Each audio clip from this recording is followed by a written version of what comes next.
El Señor me ha puesto en mi corazón de compartiros en esta mañana. Pues me gustaría antes poderlo compartir con vosotros y después cuando acabemos, pues creo que será un pasaje y serán cosas que nos ayudarán a apreciar lo que el Señor Jesús ha hecho con nosotros y que este recordatorio que hacemos siguiendo su mandamiento de tomarlo el pan y el vino en memoria de Él, pues lo podemos hacer con nuestro corazón más lleno de la justicia que Él ha conseguido para nosotros. Así que me gustaría poder orar antes de entrar en este tiempo de exposición y meditación de la palabra y leeremos pues un versículo solamente del Evangelio de Juan. El último domingo también solo leímos un versículo. Hoy, realmente leeremos dos. Estábamos en Juan 5, el 31 y el 32. Y bueno, yo la verdad es que al principio, cuando estaba buscando al Señor para ver qué es lo que el Señor tenía para nosotros en esta mañana, pues leí todo del 31 al 47, ¿no? Y de hecho, pues me había estado meditando y preparando un poco el mensaje. Pero la verdad es que indagando lo que dice en el versículo 31, pues creo que el Señor me dirigía, ¿no?, hacia poder profundizar sobre algo que es un principio bíblico que atañe pues a la convivencia entre nosotros y que pienso que es algo que no podemos obviar porque el Señor muchas veces nos da más instrucciones más específicas de lo que podemos pensar. Así que vamos a orar para que el Señor pues dirija este tiempo, me permita pues a poder transmitir pues lo glorioso de su palabra y también que abra nuestros corazones. Pues Padre, yo te quiero pedir en esta mañana, en primer lugar, darte gracias, Padre, porque hemos podido acercarnos a ti para darte gracias por tantas cosas, Padre. Te doy gracias por cada uno de mis hermanos que ha abierto su corazón para agradecerte a ti, porque nos acerca a ti también, Padre, y te doy gracias por ello. Y te quiero pedir que tú ahora nos dirijas en esto que vamos a leer de tu palabra y que realmente no solo seamos oidores, sino hacedores de tu palabra, como dice en tu palabra en Santiago, Padre. Pues yo te quiero pedir esto en el nombre de Dios Jesús. Amén. Amén. Pues vamos a leer los dos versículos estos que os decía en el Evangelio de Juan, en el capítulo 5, en los versículos 31 y 32. Y hoy tengo muchísimas citas porque vamos a estar viendo lo que dice lo que es la ley, digamos, la ley de Moisés, ¿no?, en Deuteronomio, en Levítico. Y creo que si buscamos todos los pasajes, pues a lo mejor tardaríamos mucho tiempo. Así que voy a leer estos dos versículos en Juan capítulo 5, versículo 31 y 32. Recordar aquí que habían personas, pues que el Señor Jesús había sanado a un paralítico, habían personas que le decían cómo poder sanar a este paralítico en día de reposo, y aparte él se presenta como el Hijo de Dios, como el Hijo el auténtico Hijo de Dios, ¿no? Y habla de ese testimonio, ¿no?, del testimonio de que él es el Hijo de Dios. Dice así el 31. Si yo doy testimonio acerca de mí, está hablando el Señor Jesús, si yo doy testimonio acerca de mí mismo, mi testimonio no es verdadero. Otro es el que da testimonio acerca de mí, y sé que el testimonio que da de mí es verdadero. Y me chocaba, ¿no?, esto que dice el Señor Jesús, que dice aquí, mi testimonio no es verdadero. ¿Que acaso el Señor Jesús, en algún momento podía decir mentira? ¿O podía, qué es lo que significaba esto, ¿no? Y buscando al Señor y viendo lo que realmente significaba esta palabra de verdadero, ¿no?, en su idioma original, en el griego. Cuando dice aquí el Señor que mi testimonio no es verdadero, lo que está queriendo decir es que mi testimonio no es verídico, según la ley no es válido. ¿Qué quiere decir esto? Que el Señor Jesús a su pueblo, Él le había dado instrucciones de que cuando había algo importante, cuando había alguna declaración importante por parte de alguien, Aquello no podía ser creído así de primeras si normalmente no habían dos testigos o más. Y es lo que veremos hoy, ¿no? Profundizaremos en esta parte de la Escritura y ahora lo leeremos, ¿no? El próximo domingo, si el Señor quiere, podremos ver que realmente el Señor Jesús no solamente daba testimonio del mismo, sino que había otras muchas cosas que daban testimonio de que Él era el Hijo de Dios. Está el testimonio de Juan el Bautista, está su propio testimonio, que es lo que Él hacía, también está el testimonio del Padre, está el testimonio del Espíritu Santo, como pudimos ver cuando Él fue bautizado, pero eso lo dejaremos para el próximo domingo, si el Señor quiere. Pero sí que ver este principio, ¿no? Que el Señor Jesús le dice que si Él daba testimonio, si Él solamente era el único que daba testimonio de sí mismo, que su testimonio no era verdadero, porque no había más testigos, no había más testimonios que se lo pudieran decir, ¿no? Y la verdad es que es algo que ha sido para mí pues de instrucción, ¿no? El ver por qué el Señor, por qué Dios puso en su palabra esto de los testimonios, esto de los testigos, porque está basado en la justicia de Dios y en la verdad, ¿no? Sabemos que Dios es verdad, Dios es justicia. Y así que vamos a ir a Deuteronomio, en el capítulo 19.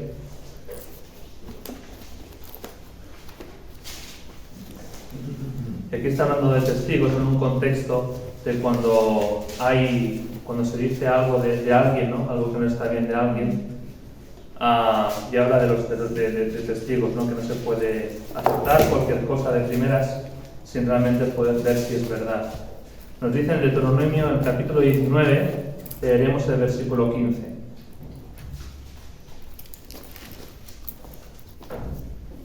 Dice así: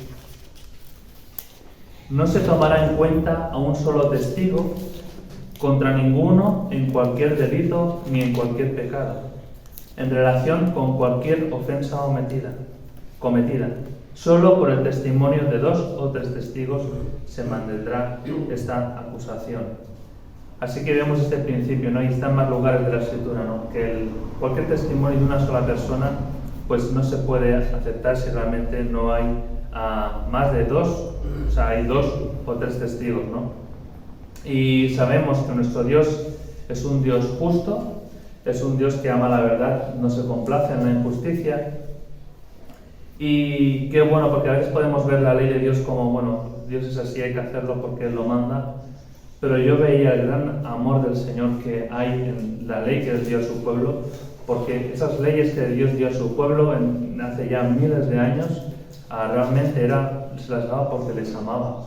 ¿Por qué? Porque el corazón del hombre desde el principio pues ha sido malo. Y el Señor sabe que nuestro corazón, pues además de una fábrica de pecados, una fábrica de conflictos y muchas veces cuando no hay el amor del Señor en nosotros, pues dejamos entre nosotros pues el amor propio, el egoísmo, y eso nos hace pues que la manera de ver las cosas siempre estén centradas en nuestro propio interés, ¿no? Y donde estamos mirando nuestro propio interés no hay amor, porque dice el Señor en su palabra, en Corintios, me dice que el amor no mira lo suyo. Así que, como iremos viendo más sobre todas las leyes y preceptos que el Señor nos dio al pueblo de Israel, pues me daba cuenta, ¿no? De cómo hay personas que en su ignorancia pueden pensar que este libro que tenemos aquí delante es un libro de hombres, ¿no?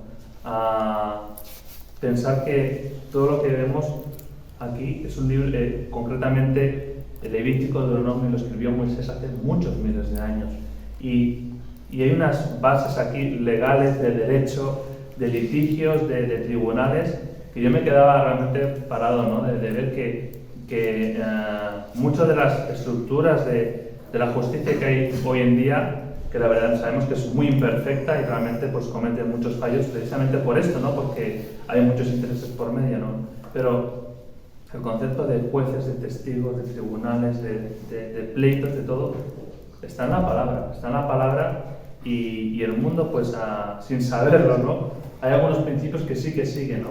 Y bueno, el Señor nos dice que oremos por las autoridades, porque la verdad es que, aunque es una ley imperfecta la que hay, pero si no hubiera, pues realmente pues sabemos países donde no hay ley y realmente pues son países peligrosos que es difícil, ¿no?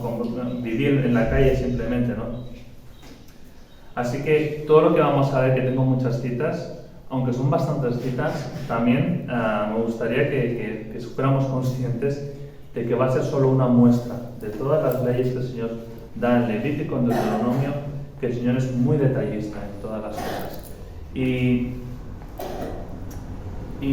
bueno, hemos visto que uno de los conceptos de esta ley es que el Señor nos dice que no admitiremos, no deberían admitir ninguna acusación contra nadie que no viniera de 2 o 3 testigos. Cuando hablamos de testigos, estamos hablando de personas que realmente saben de ese caso, que lo han visto, no de personas que se unen al carro y son falsos testigos. Estamos hablando de testigos que han podido presenciar pues esta ofensa cometida. Pero de la misma manera que la Escritura nos habla de testigos, nos habla también de los jefes de las tribus, nos habla también de los jueces. Y el Señor les da instrucciones de cómo poderlos elegir. Nos dice en Deuteronomio 1:13, nos dice así: dadme entre vosotros de vuestras tribus varones sabios y entendidos y expertos, para que yo los ponga por vuestros jefes. Vemos aquí en Deuteronomio, en el capítulo 1, lo primero, ¿no?, que el Señor les pide y que Moisés también les pide al pueblo, ¿no?, que buscaran entre ellos varones sabios, entendidos y expertos, no personas pues que no tuvieran pues criterio para poder pues llevar al pueblo, sino que fueran personas que fueran expertos y entendidos y pues conocieran al pueblo y estuvieran pues muy implicados en ello, ¿no? Luego en Deuteronomio 16 nos habla de los jueces y oficiales. Nos dice así: jueces y oficiales pondrás en todas tus ciudades, para que Jehová tu Dios, jueces y oficiales pondrás en todas tus ciudades, que Jehová tu Dios te dará en tus tribus, los cuales juzgarán al pueblo con justo juicio.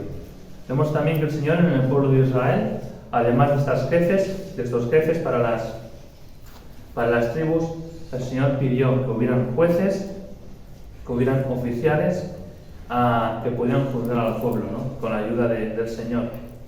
Y fijaros lo que dice el 19: sabiendo que en todo juicio siempre puede haber una torcedura de la justicia, siempre pueden haber cosas que realmente ensucian esa justicia perfecta que el Señor desea que hagamos, ¿no? Dice en el 19, en el Deuteronomio 16:19, no tuerzas el derecho, no hagas acepción de personas, ni tomes soborno, porque el soborno ciega los ojos de los sabios y pervierte la palabra de los justos. Y me quedaba aquí pues pensando, ¿no?, que el Señor no dice aquí, no dice ciega los ojos de los necios y pervierte las palabras de los injustos, sino que está hablando de sabios, está hablando de personas justas y sabias, pero que el soborno puede cegar los ojos de estas personas. Y podemos pensar, bueno, el soborno, pues sabemos que en el mundo está, ¿no? Lo podemos ver que en el mundo hay injusticia y hay personas que aceptan sobornos y por esos sobornos pues juzgan mal por interés propio. Pero pienso que el soborno que habla la Escritura no lo debemos limitar solamente a un soborno pues económico, ¿no?, sino que el juicio que hacemos nosotros, cuando digo juicio que hacemos me refiero al cómo vemos las cosas, al cómo razonamos las cosas, que en medio de todo esto no haya un interés propio de quiero ver este conflicto, quiero ver esta situación pues de la manera que mejor me aprovecha a mí. Y eso debemos de desecharlo y pedirle al Señor que vea las cosas como Él las ve, ¿no?, con justicia, con verdad, porque dice en el 20, la justicia seguirás para que vivas y heredes la tierra que Dios te da. Y en medio de los conflictos que podía haber en el pueblo de Israel, el Señor sabía que iban a haber conflictos difíciles de solucionar. Conflictos en los que seguramente escucharías a una persona, te diría las cosas de una manera, escucharéis la otra, parece que las dos tienen razón, y ahora ¿qué hacemos, no? Y realmente, el ser humano somos complicados, a veces todos tenemos nuestra razón, que no es mentira, pero tampoco es todo verdad, y realmente tenemos que reconocer que somos muy complicados y también reconociendo esto, también podemos dar gracias al Señor de que Él no nos ha desechado, ¿no? Porque nos ve en la sangre de su Hijo y nos perdona. Pero el Señor a su pueblo, sabiendo que iban a haber este tipo de problemas, de conflictos difíciles de solucionar, Él da unas instrucciones en Deuteronomio 17, que es un pasaje también que, y todo lo que estamos leyendo, podéis pensar, bueno, esto era para el pueblo de Israel, hoy en estos días, pues, esto no se debe aplicar, ¿no?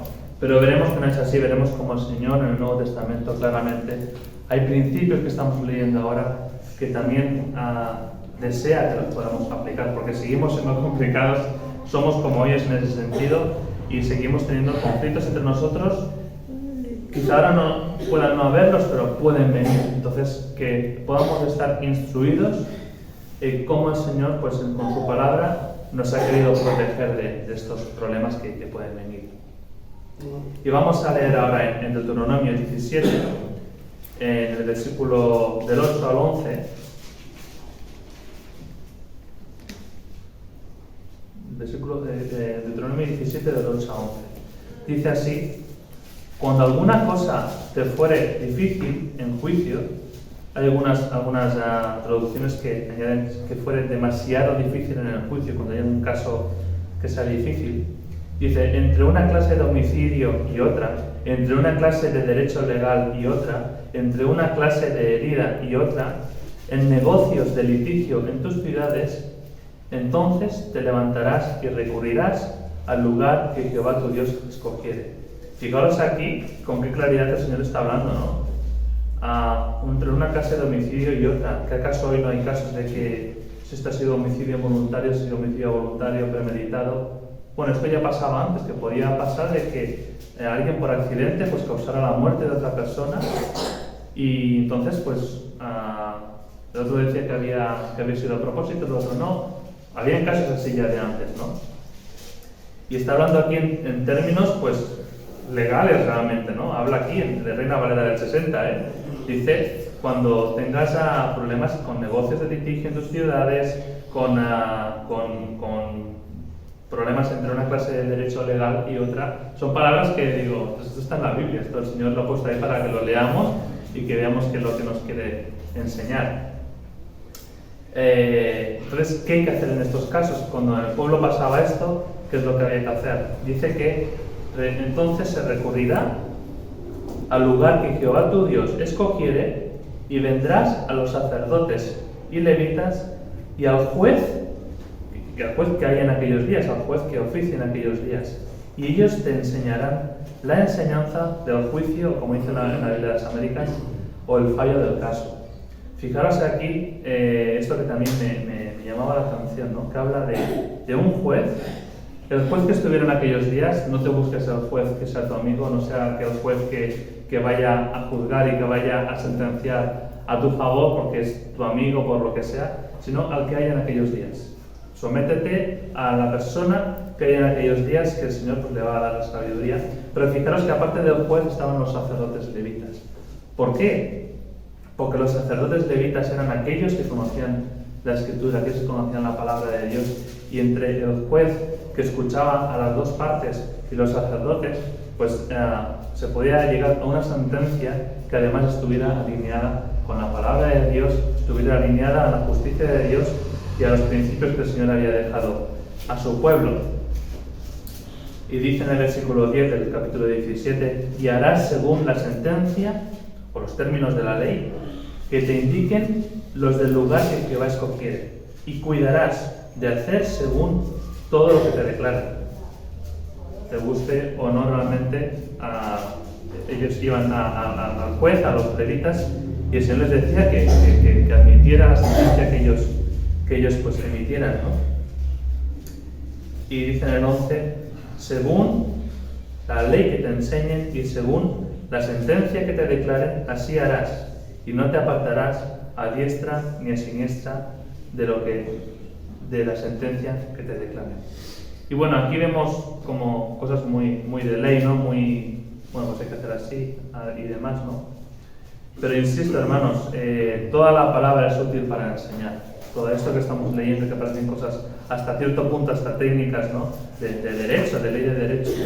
Pero es palabra de Dios. Dios la dio a su pueblo para que la justicia de Dios reinara en medio de ellos. Pero también para protegerles, como he dicho antes, para que entre ellos, los problemas que hubieran entre ellos, que también supieran cómo solucionarlos. Y como os decía antes, esto no es para nosotros, ¿sí? ¿No?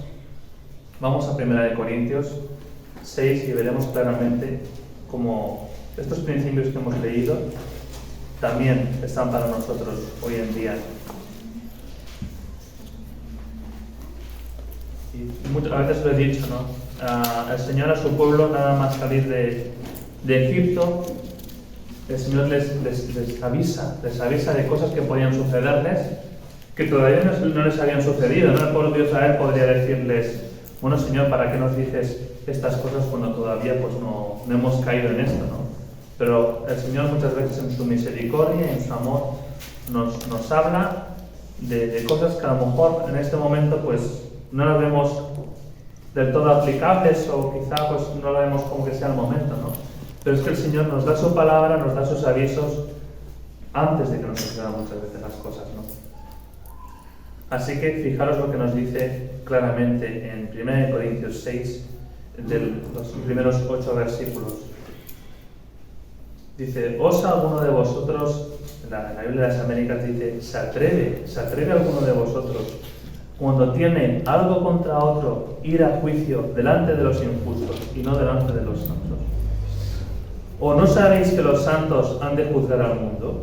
Y si el mundo ha de ser juzgado por vosotros, ¿sois indignos de juzgar cosas muy pequeñas?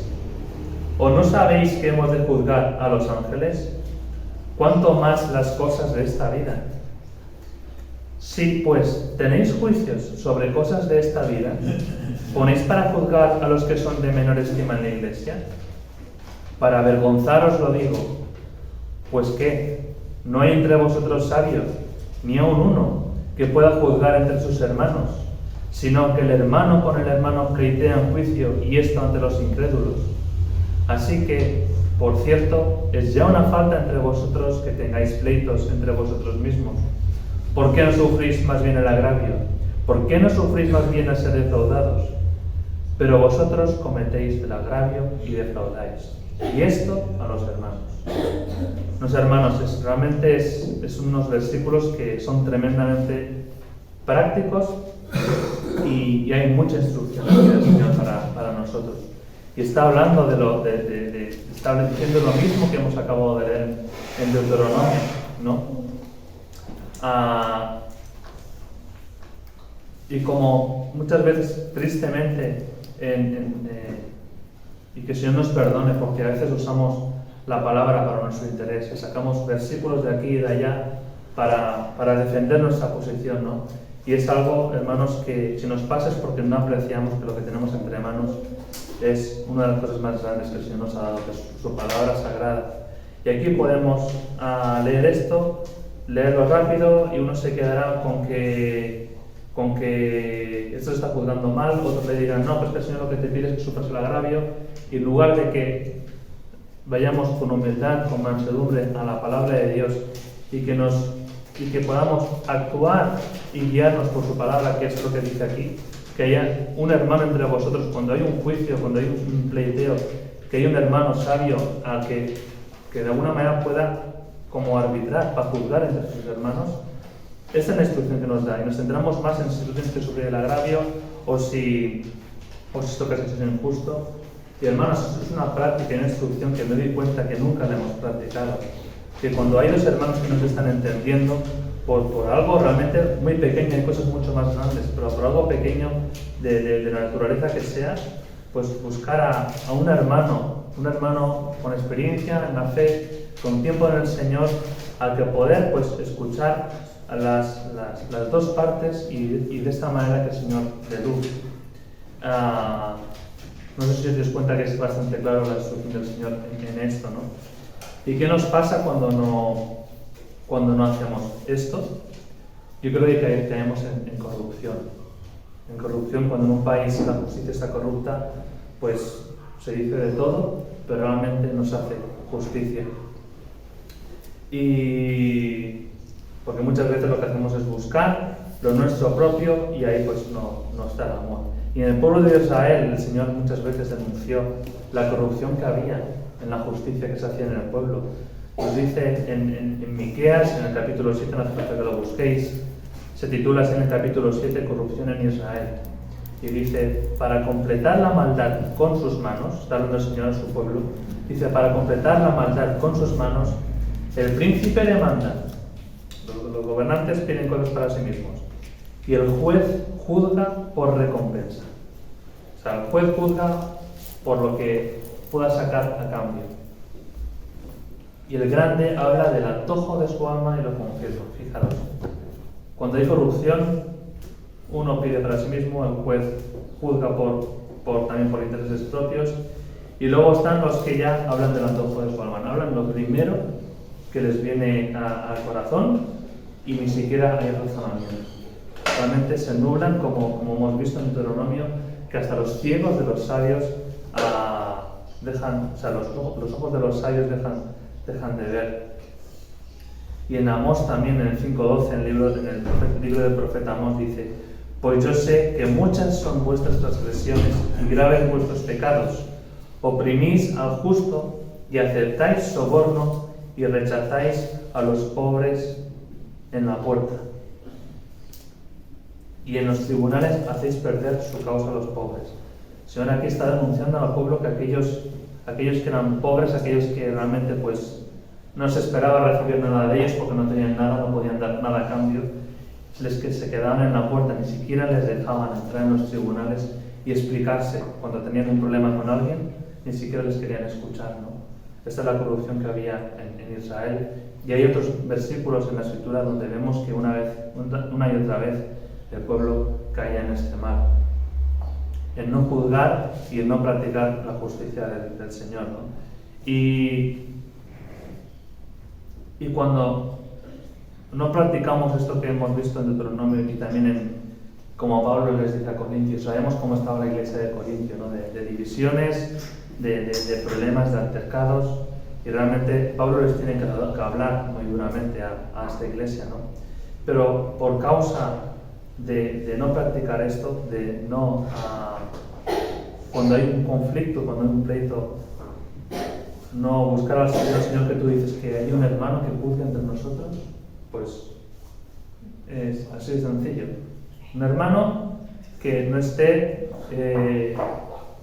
Hay escuchado hermanos, ¿no? que cuando hay algo así, pues bueno, que no sea, si puede ser que no sea familiar de uno ni de otro, ni que tenga intereses ni con uno con el otro, porque es que al final nuestro corazón es como es y nos podemos tirar la balanza para un lado o para otro en base a lo que a nosotros nos interesa más, ¿no? Pero esta práctica de que hay un hermano que sea imparcial con las dos partes, que escuche a las dos personas y que no tenga esta posibilidad de desviarse en un juicio injusto, ¿no? Es algo que hermanos, pues que es una instrucción del Señor, ¿no? Y cuando no lo hacemos, ¿qué pasa? Bueno, que al final este problema entre esas dos personas se extiende, empezamos a personas ajenas a ese conflicto a opinar, pues él me ha dicho que tal, así que yo creo que tiene razón, yo he dicho de tal y cual, se extiende por la congregación, se extiende por el pueblo y nos posicionamos a uno o a otro y ahí tenemos división asegurada. Entonces tenemos que unos estarán a favor de uno y otros a favor del otro. Insisto, por no obedecer la palabra del Señor tal como Él nos dice, ¿no? Y en cosas, como dice en el versículo 3, cosas de esta vida. Estamos hablando de cosas, pues, no espirituales, pues, no sé, que alguien me deje un coche y se me lo raye, yo qué sé, cosas de la vida.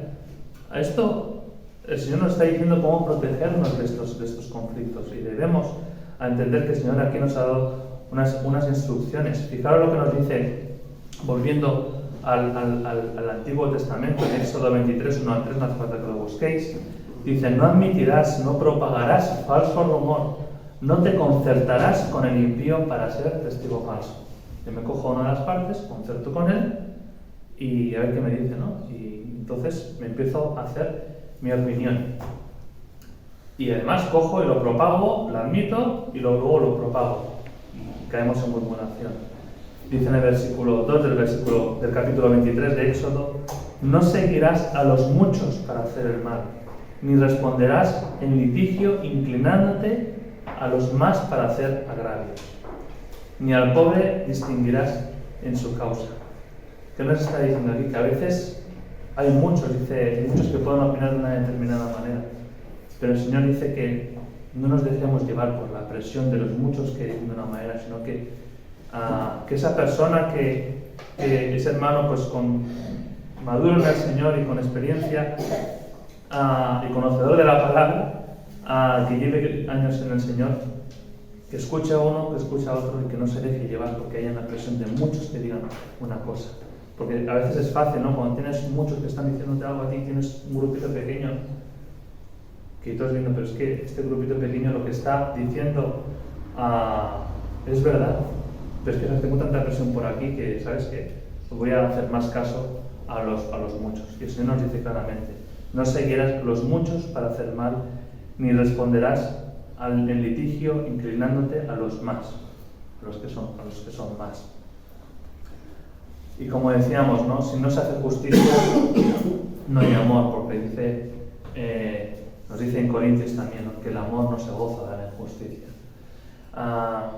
Así que podamos tener en cuenta en nuestra vida como iglesia este principio bíblico, ¿no? de someternos a Dios, de someternos a su palabra y someternos también a poder llevar, si alguna vez hay algún problema, pues podemos someter a una persona que llevada por el Señor nos pueda ayudar en ese problema que tenemos entre nosotros, ¿no? Al final pienso que muchas veces pues podemos estar pues, y es correcto, ¿no? Buscando la voluntad del Señor para nuestras vidas, para dónde ir, para qué camino coger, pero hay cosas que la palabra nos dice muy claras que no estamos practicando y que son su voluntad, como esto que acabamos de leer, ¿no?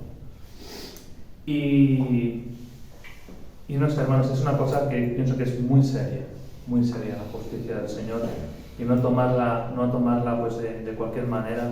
Y el Señor nos dice esto aquí, pues debemos que el Señor nos ayude a practicarlo. Fijaros lo que nos dice en Deuteronomio, dice, todo el que comete injusticia es abominación para el Señor tu Dios. Es muy serio, que si hacemos injusticia entre el pueblo de Dios, entre nosotros, es abominación para el Señor tu Dios. En primera de Juan no lo dice más suave, dice así, en esto se reconocen los hijos de Dios y los hijos del diablo. Todo aquel que no practica la justicia no es de Dios, tampoco aquel que no ama a su hermano. Así que es algo, hermanos, que reconozcamos que somos débiles, que somos muchas veces egoístas y que vamos a tener problemas entre nosotros, pero busquemos la justicia. No la justicia que me interesa a mí, sino la justicia que realmente el Señor demanda, porque la advertencia del Señor es muy seria. El Levítico también nos dice, no harás injusticia en el juicio, no favorecerás ni al pobre ni complacerás al rico, ni a uno ni a otro por lástima, ni por el otro que tiene mucho que no, ni uno ni otro, sino que con justicia juzgarás a tu prójimo. También en Levítico, no harán injusticia en los juicios, ni en las medidas de peso, ni de capacidad. No falsearás ninguna cosa, ninguna prueba. Si él me ha dicho, pero le añades un poquito de él dijo esto, le añades una palabra por medio, y esto ya parece que no, pero ha cambiado bastante la intención con lo que la persona lo ha dicho, ¿no? Y nos dice también en Deuteronomio, la justicia, y solo la justicia buscarás para que vivas y poseas la tierra que el Señor, tu Dios, te da. Así que tenemos estas advertencias, hermanos, para que cuando tengamos algún problema entre nosotros, pues busquemos la justicia. Y hemos visto muchas cosas negativas, ¿no?, de la justicia que podemos aplicar nosotros, ¿Por qué podemos ser movidos por nuestro propio interés, por la presión de lo que digan muchos o pocos, porque el que es pobre, porque el que es rico? Pero me gozaba mucho que la justicia de Dios no tiene nada que ver con todo esto que hemos hablado, ¿no? Dice el Señor en Deuteronomio también, dice Dios, Él, es que es un contraste bestial, dice Dios es el que hace justicia al huérfano y a la viuda y muestra su amor al extranjero dándole pan y vestido. La justicia de Dios es totalmente imparcial, ¿no? Un extranjero es aquel que, bueno, que va a un país, hace lo que tiene que hacer, lo visita, hace 4 cosas y se vuelve a su país. Si yo vi un extranjero, no puedo esperar ningún beneficio de él, porque lo voy a ver 4 días, es alguien que viene de paso. Pero el Señor, la justicia del Señor, Él dice que Él que muestra su amor al extranjero dándole pan y vestido, sin esperar nada a cambio. Realmente cuando nosotros a quien buscamos hacer el bien son aquellas personas que de alguna manera nos vamos a poder sentir recompensados, lo que sea, bueno, pues hay cierto interés, pero el Señor nos habla expresamente del extranjero. Aquel que pasa y que a lo mejor nunca más se va a acordar de nosotros no nos vamos a acordar de Él, pero dice que Él, su amor al extranjero, hace que le dé pan y vestido, ¿no? Así que practicar la justicia del Señor, obedeciendo a la palabra, pues cuida la unidad, ¿no? Escuchábamos el fin de semana pasado que la unidad que nos une a nosotros no es una unidad que hayamos fabricado nosotros, no es una unidad que hayamos conseguido nosotros. Somos personas muy distintas entre nosotros, caracteres muy distintos, y la unidad es de Cristo, es un regalo que Cristo nos da, pero el Señor nos pide que la cuidemos. Tenemos la oración de Jesús a su Padre en Juan 17, donde una y otra vez le pide por la unidad de sus hijos, ¿no? Así que con esto que recibimos el fin de semana pasado de cuidar la unidad que Cristo nos da, una manera de cuidarla es poder practicar esto cuando haya algo que amenace esa unidad, ¿no? Como problemas de la vida, como cosas que hemos leído, ¿no? Y nos dice también en Santiago, en el capítulo 1, dice, en el versículo 19 y 20, esto lo saben, mis amados hermanos, que cada uno sea pronto para oír y tardo para hablar. ¿Cuántas veces cuando hay un problema ni siquiera estamos escuchando? Estamos esperando que acabe o incluso le interrumpimos para decir cómo vemos las cosas. Mi razón, que lo que está diciendo de cuando acaba, es que ni siquiera estás escuchando. Y la Biblia nos dice todo lo contrario. Nos dice pronto para oír, presto para oír, tardo para hablar, tardo para la ira, tardo para la ira. Y dice, pues la ira del hombre no obra la justicia de Dios. Cuando nosotros hay una situación en la que no podemos más y saltamos, eso no es ira de Dios ni es justicia de Dios. Eso es algo que no puedo aguantar y hemos saltado. Y ahí, en mi familia, con mis hijos, en la iglesia, ahí no va a estar la justicia de Dios ni su amor. Vamos a meter la pata. Y a veces lo he dicho, ¿no? con mis hijos, ¿no? Que en un momento te irás con ellos y digo, lo siento, me he enfadado, pero lo que te he dicho es verdad, ¿eh? Escúchame, lo único que te queda por hacer es pedirle perdón, porque ahí ha estado tu vida y con esa ira le has hecho daño y has perdido una oportunidad de mostrar las gracias de Dios. Me he escuchado a un hermano que me hizo mucho bien en una relación de matrimonio, que cuando hay un problema que a lo mejor pues uno tiene razón, pero es en esas situaciones donde realmente podemos mostrar la gracia del Señor que ha derramado de manera gratuita en nuestros corazones y de manera pues completamente inmerecida, ¿no? Y alguien dirá, bueno, pero es que la Biblia dice que airaos pero no pequéis, ¿eh? Vamos a leer el versículo, porque cuando nos recordamos de un versículo, que vayamos al versículo, veamos en qué contexto está este versículo. Y está en Efesios 4, si queréis buscarlo. En Efesios 4, el versículo 26. Para que no erremos con la palabra y que Él nos dé sabiduría, para Dios nos dé sabiduría para leerla correctamente y no veamos algo que pensamos que dice cuando realmente no lo dice, ¿no? Fijaros lo que dice en Efesios 4, 26 y 28, airaos, pero no pequéis. La segunda parte del versículo ya no nos gusta tanto. Dice, no se ponga el sol sobre vuestro enojo, ni deis lugar al diablo. Así que el Señor se te está diciendo, si te airas, pide perdón antes de que se ponga el sol. Así de sencillo. No des rienda suelta a tu ira, porque hay que tener mucha gracia, y creo que es una gracia que solamente el Señor puede hacerla por su Espíritu Santo. Es que cuando alguien peca, que realmente separes al pecador del pecado, es algo que solo el Señor puede hacer. Así que nos airamos uno con otro, se cae en pecado, pidamos perdón, no la hagamos antes de que se ponga el sol, cuanto antes, solucionarlo. ¿Por qué? Porque si no, como dice el 27, vamos a dar lugar al diablo. Y el diablo anda alrededor mirando quién devorar. Entonces, otra solución que tenemos, ¿no? Conflictos van a haber, vamos a intervenir muchas veces, pero que realmente podamos darnos cuenta que el Señor lo sabe que somos polvo, conoce nuestros corazones, y por eso Él nos da su palabra para que podamos obedecerla, ¿no? Y fijaros que esto que hablamos en cuanto a nosotros, ¿no? Cuanto dentro de la iglesia, dentro de nuestras familias, hemos leído antes que Primera de Juan nos dice que en esto se reconocen los hijos de Dios y los hijos del diablo, ¿no? En el que hace injusticia y el que hace injusticia. Pero no sé si os suena esto a otro versículo del mismo apóstol Juan en el Evangelio, que dice, en esto conocerán todos, dice, en esto conocerán todos, el mundo también, en esto conocerán todos que sois mis discípulos, en que si tuvierais amor unos con los otros.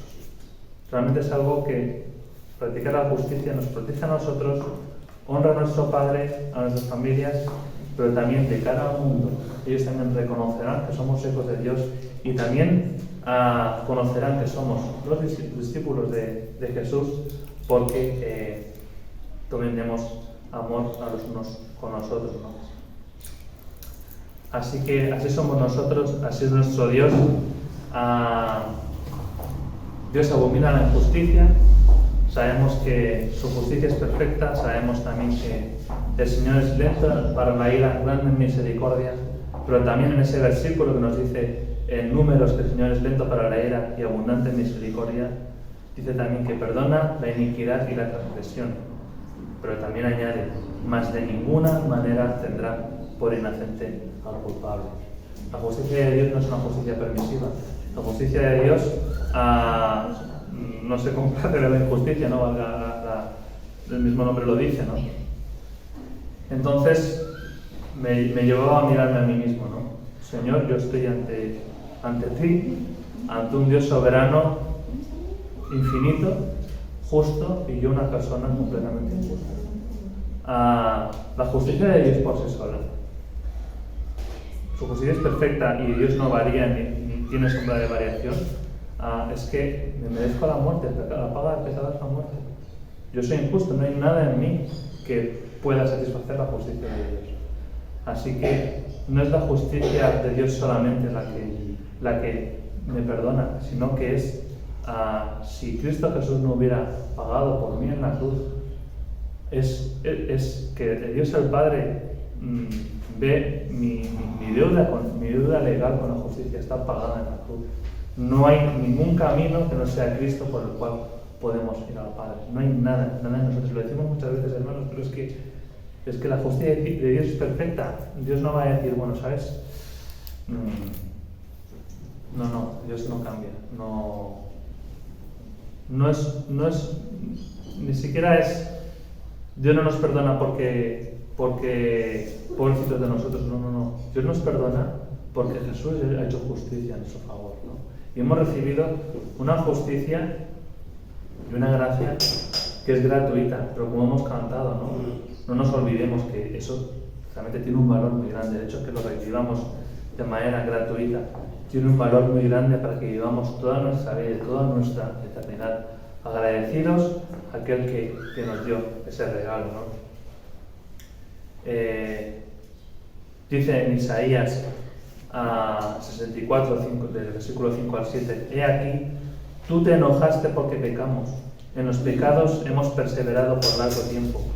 ¿podremos acaso ser salvos? Isaías se pregunta esto. ¿Podremos ser salvos con todo el historial que tenemos? ¿Cómo somos?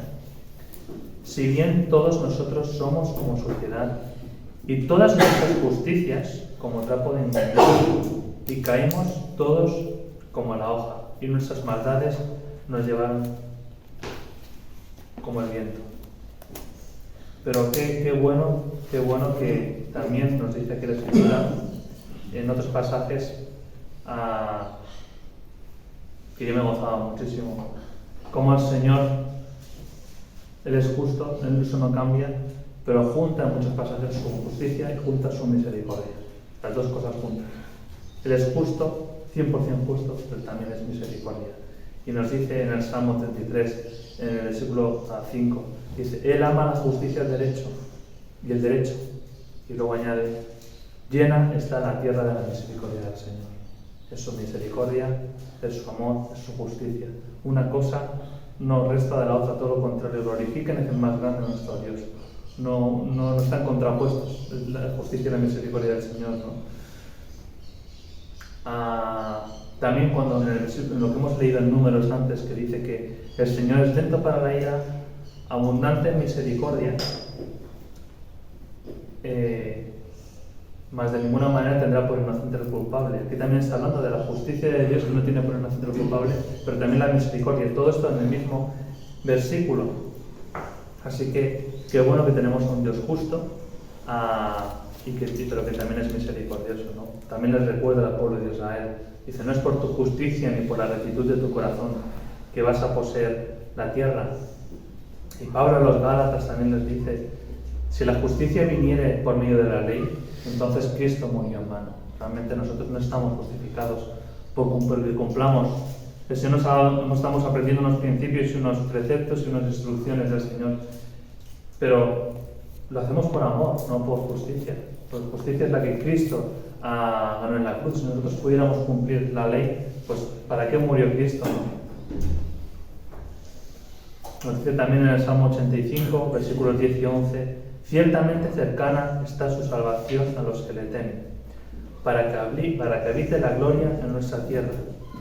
Y estos dos versículos, hermanos, pues me acuerdo que una vez los leyó Pedro Gómez en la iglesia de Abrera y me fueron de mucha bendición y me acuerdo muchas veces. Dice, la misericordia y la verdad se encontraron, la justicia y la paz se besaron. La verdad brotará de la tierra y la justicia mirará desde los cielos. Solo Dios podía hacer que la misericordia y la verdad se encontraran, porque la verdad es que estábamos condenados en Cristo, pero la misericordia se encontró con la verdad y así Dios mira desde los cielos y mira la justicia desde los cielos, ¿no? Nos dice también ya, y adentrándonos un poco, hermanos, a recordar el sacrificio de nuestro Señor Jesús, que ahora pues celebraremos recordando, tomando el pan y el vino. Nos dice Romanos capítulo 3, versículo 24 al 26. Todos son justificados gratuitamente para nosotros, pero no para el Señor Jesús, ni para Dios el Padre. Somos justificados gratuitamente por su gracia, por medio de la redención que es en Cristo Jesús, a quien Dios, fijaros lo que dice, a quien Dios exhibió públicamente. Dios el Padre exhibió a su Hijo públicamente como propiciación por su sangre a través de la fe, como demostración de su justicia. Dios el Padre demostró en la cruz su justicia. Nuestro pecado fue castigado en el Señor Jesús, ahí en la cruz. Y fijaros lo que dice, porque en su tolerancia, Dios pasó por alto los pecados cometidos anteriormente, para demostrar en este tiempo su justicia, a fin de que Él sea justo y sea el que justifica al que tiene fe en Jesús. Fijaros lo que dice, que Dios pasó por alto los pecados cometidos anteriormente. ¿Qué quiere decir esto? Que antes de que Jesús muriera en la cruz y pagara por nuestros pecados, ¿cómo podían ser salvos aquellas personas que vivieron antes de nosotros?